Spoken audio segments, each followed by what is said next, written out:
improving 1% every day. We just hit a milestone for us, something that, to be honest, back in the day, which is, by saying back in the day, I mean like 9 months ago, um, just seemed like it was an impossibility. It's not a major deal. It is just nice to see that we are improving. Our sales are consistent. And so our 90-day total has been working its way up. It's nowhere near where it needs to be right now, but it does give us hope to see that it's moving in the right direction. We have had some times where it seemed to be peaking out or reversing, and so we are praising the Lord today that things are going in the positive direction. We didn't necessarily have these great months that people talk about having, the season before Christmas and everything else, but we also have heard a lot of people talk about this being a downtime, and for us it's actually been a better time. January was one of our better months, and so we're pushing the end of February, and things continue to climb in a direction. So, what do we attribute this to? I mean, it would be easy to say that I had something to do with making this head in the right direction, and I do not want in any way to take credit for that. I mean, I'm grateful for all of God's blessings and how things seem to be working in the right direction. And of course, I need to praise His name if it heads in the wrong direction. But I prefer that it had continue heading in this direction. But we are making adjustments. We make adjustments every day, and so since Hope and I work on this together, there's a lot of things that we discuss on a regular basis. We don't necessarily always agree on different things, but we try different things, and we talk about how they're working and how they are not working. We're not seeing anything happening, and when we see a lot of things happening, once again, not trying to say I've got some magic pill, because I don't, but I will say that um, what some of the things that we've been doing a lot lately, and I think I mentioned this in a previous video about sourcing in our own bins, is where we have gone back and we are fixing old listings. I do this every day, and we cut back on the number of new listings we did, so we're only doing 10 a day now that are brand new. But I'm also fixing 10 every day, and in doing that, I am seeing a lot of mistakes that we made in the past. I mean, these are old listings, and they're not sold, and they're not sold for a reason. So some of the ones I did last night, I completely saw why we have 0 views and 0 watchers is because our listing was terrible. When you looked at the pictures, and then you looked at the description, and I mean the title, and then you started digging into the description, you realize this is like 3 different shirts. Like, what in the world? Why did I expect anybody to buy this?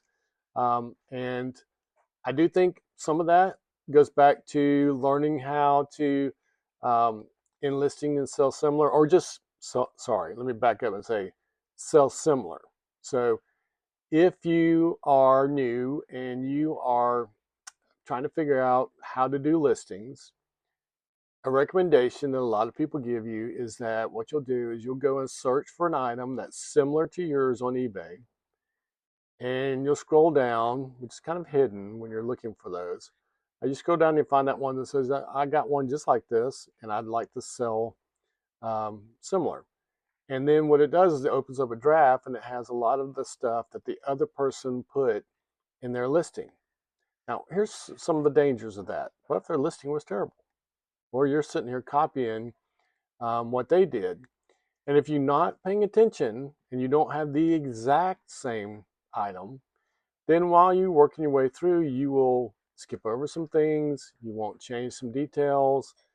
The sizes might be different. The color might be different. The fabric might be different. Whatever the item is you're selling may be different, and you'll miss something. And then you'll end up with a item as not described. Now, we just got today, and I'm not going to go into it because I'll get my blood pressure up, but someone's returning something, and it's a really, really good shirt. It's a really good shirt. And they're claiming that the item is not as described. So we'll see when it comes back. I'm a little worried that, maybe they're sending me back not the same shirt, but our pictures show it as not a white shirt, but like an ivory shirt, an off-white shirt. The picture he used for return looks like he's in the basement somewhere, and it's really bad lighting, really blurry, low resolution photo. And so, no, that picture doesn't look anything like our shirt, but it's also not in the same lighting. And so we'll see. But the risk that you run is that you did not describe it correctly.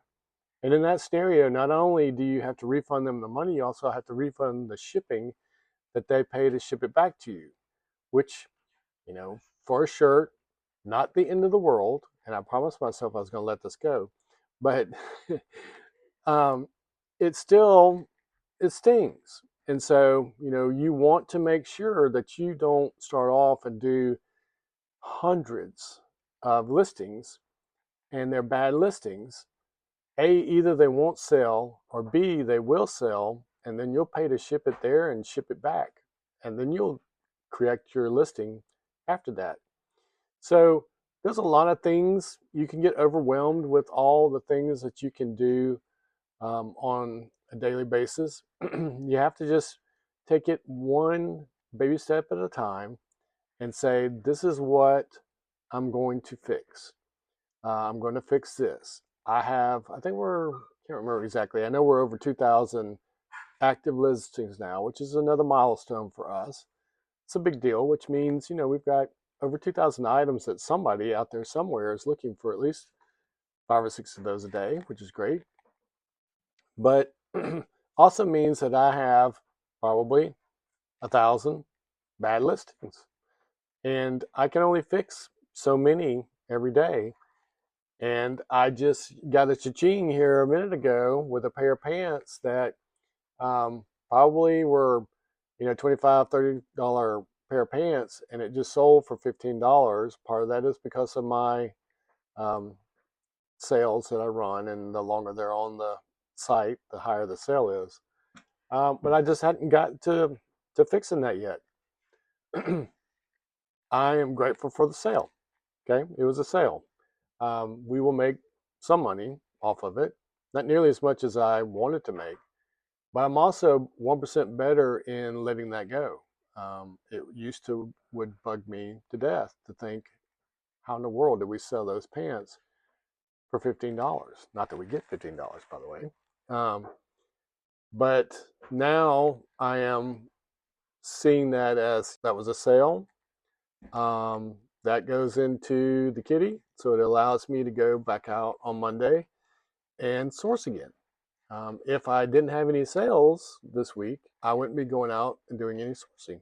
So that's part of the things that I'm getting better at. But I definitely see that our listings are getting better. One of the things we track is, and I do this manually on a piece of graph paper, is that I have weekly sales, and they are at different percentages. So, 5, 10, 15, 20, all the way up past 50%. If it's getting past 50%, there's a problem. And I need to rectify that. So, and that's where I work on the tail end.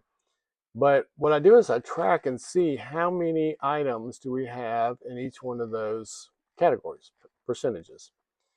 And if it's a percentage where what I'm seeing is that number, at 5% is getting higher and higher and higher, well, then there's a problem there, and I need to figure that out. If it's a category where I'm at a percentage where the number in that category is getting lower and lower and lower, well, then something good is happening there, and I need to check in to see what that is. And since I've been tracking that for a couple months now, I'm definitely starting to see that our new listings are a whole lot better than our old listings. And they get better every day because we will compare and contrast and talk about um, different things to make the listing better. And in doing that, we've got to where stuff, sometimes sells the same day or the next day after listing. Part of the reason why they sell quickly is we are sourcing better. We are currently sitting in a situation where we have a fair amount of inventory that is not listed yet. I'm not going to use the death pile that Hope likes to use, because to me it's just inventory. Inventory is important, but we don't want to have too much inventory. I mean, it can become a death pile. I used to have a death pile, but now I look at it as inventory. So when I'm looking at how much inventory we have that's not listed yet, we have a fair amount that would last us for a week or two, which is good, even if we didn't go out sourcing. So that means when we go back out this Monday, we can be a little more selective. And we have to be a lot more selective now.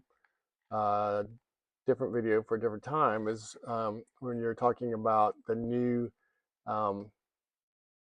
categories that eBay has created for those of us selling clothes, and it's fair, good, and excellent, and it's pretty vague, to be honest, and I'm afraid that's going to backfire on us.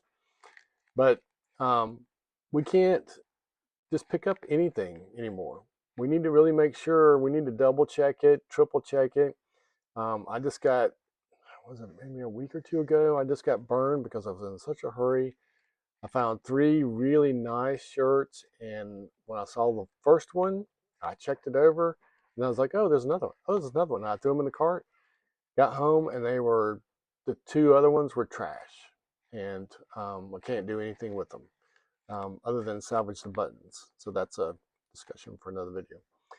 But we look at hems, and see what kind of wear and tear there may or may not be, making sure that we know brands and sizes, and where these items are made and what kind of material they're made out of, because often you'll get something where the tag is completely worn out and you have no idea.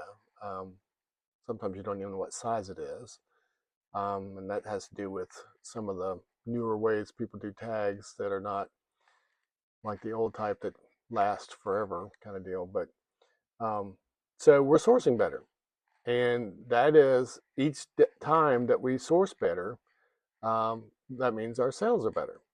Our pictures are a whole lot better. Because I'm dealing with old listings of stuff that hasn't sold, I can see where we didn't take as many pictures. The lighting wasn't as good, and having to fix some of those as best I can. At some point, we'll probably have to have some that I just completely pull and we start over with pictures and everything else. But with our new stuff, that's not an issue anymore because our photos are better. Now, are they perfect? No. Can we still add some additional lighting in some way, form, or fashion to make it better? Yes. We just haven't got to that point yet. And that's just a part of getting 1% better every day. So there are so many different ways that if you will just take a breath and be real and say, I can't fix everything today, but what is one thing that I can do that will make me do 1% better today, and then I'll worry about tomorrow. Ask yourself that question, and ask us in the comments things that you're considering to make improvements and what suggestions we might have. And we would love to hear any suggestions you have, because if all of us get 1% better every day, well, then it won't be that long that we'll be 100% plus. So anyway, y'all have a great day, and we'll talk to you on the next one. See ya.